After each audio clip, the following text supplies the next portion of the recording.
नमस्कार. माझ्या YouTube चॅनलमध्ये आपलं सहर्ष स्वागत आहे. आम्ही फॅमिली कोर्टामध्ये प्रॅक्टिस करत असताना बऱ्याच वेळा आम्हाला वेगवेगळ्या प्रकारचे अनुभव येत असतात.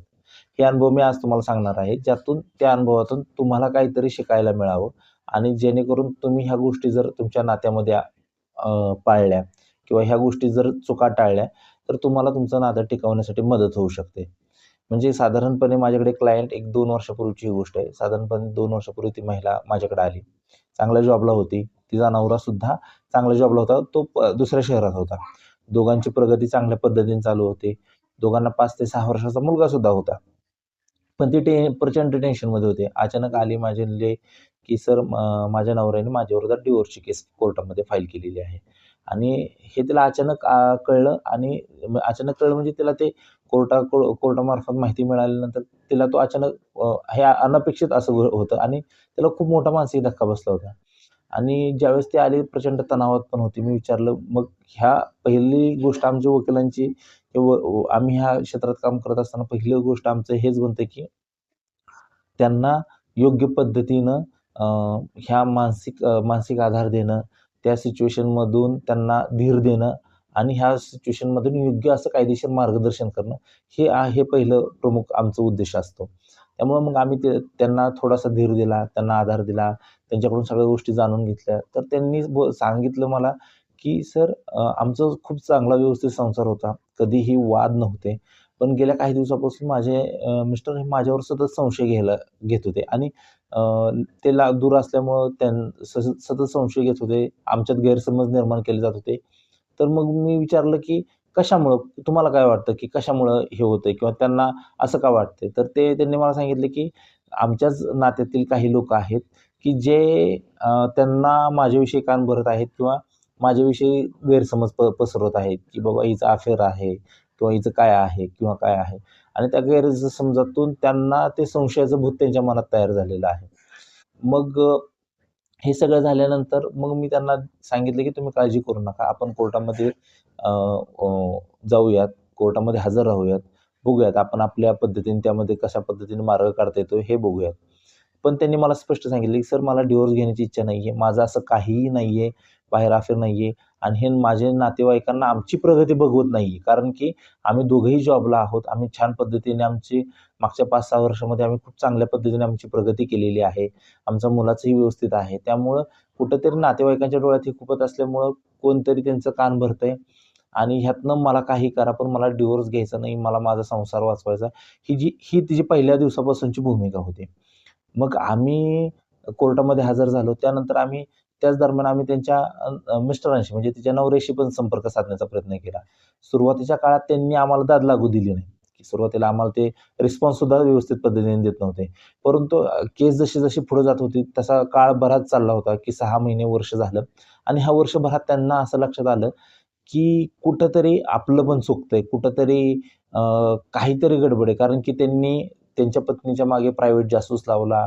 त्यांचं घर फोडून त्या घरात काही डॉक्युमेंट किंवा काय काय सापडतंय का कागदपत्र किंवा काय सापडतंय का? लक्ष ठेवायला माणूस ठेवला. सगळं करून बघितलं.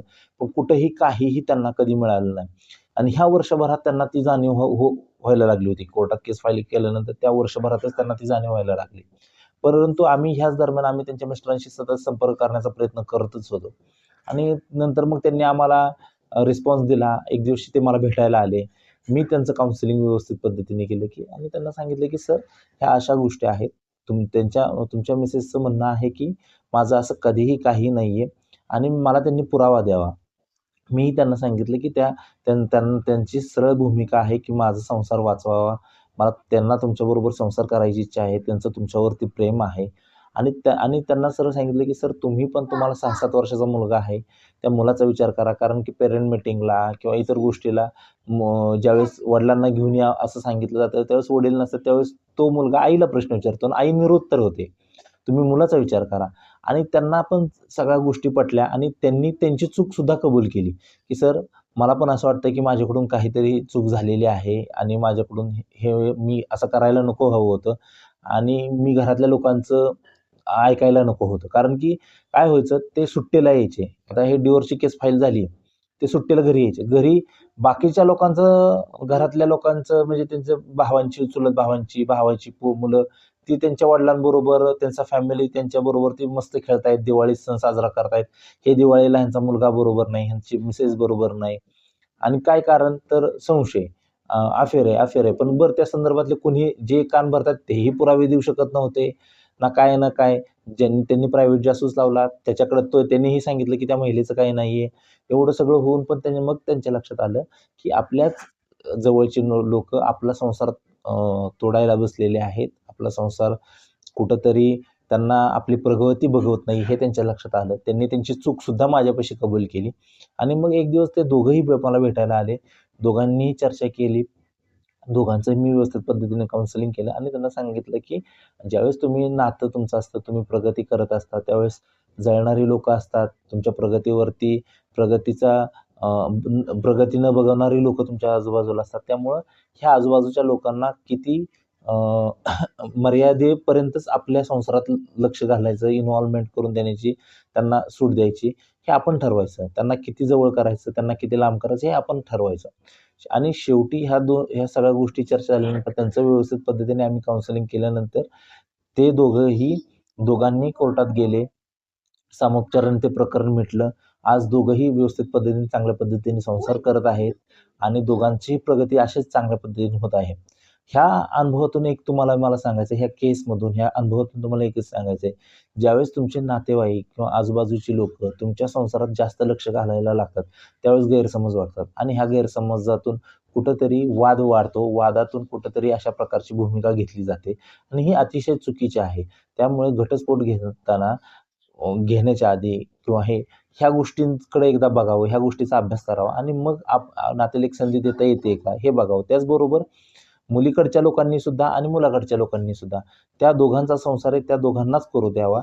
जास्त त्यामध्ये इन्व्हॉल्वमेंट दाखवू नये, जास्त लक्ष घालू नये आणि त्या दोघांचा संसार कशा पद्धतीने व्यवस्थित चालेल ह्याकडे बघावं आणि शेवटी मुळात त्या दोघांवरतीच सगळ्या गोष्टी अवलंबून आहेत. जरी बाकीची लोकांनी ठरवलं की असं करायचं, तसं करायचं, तरी आपण ठरवावं की आपल्याला काय करायचंय आणि हे जर नातं वाचवायची जर प्रामाणिक इच्छा असेल, तर हे नातं 100% वाचू शकतं आणि तुम्ही असंच आयुष्यात प्रगती करू शकता. त्यामुळे ह्या अनुभवातून एकच लक्षात घ्यायचं, नातेवाईक, आजूबाजूच्या लोकांना मर्यादित राहून द्यायचं, आपल्या संसारात जास्त लक्ष घालू द्यायचं नाही आणि आपला संसार चालू ठेवायचा. हा व्हिडिओ आवडल्यास आमच्या चॅनलला नक्की सबस्क्राईब करा.